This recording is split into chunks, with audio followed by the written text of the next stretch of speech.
Olha só, para acender a sua lareira é super simples, tá? Você vai abrir aqui, liberar o gás.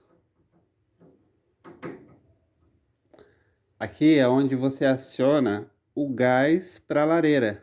Então você pressiona esse botão e aqui você libera a faísca.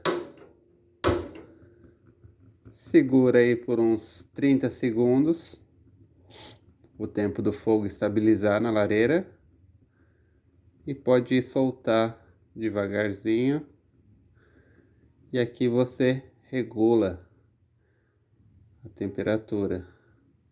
Mais forte, mais fraco.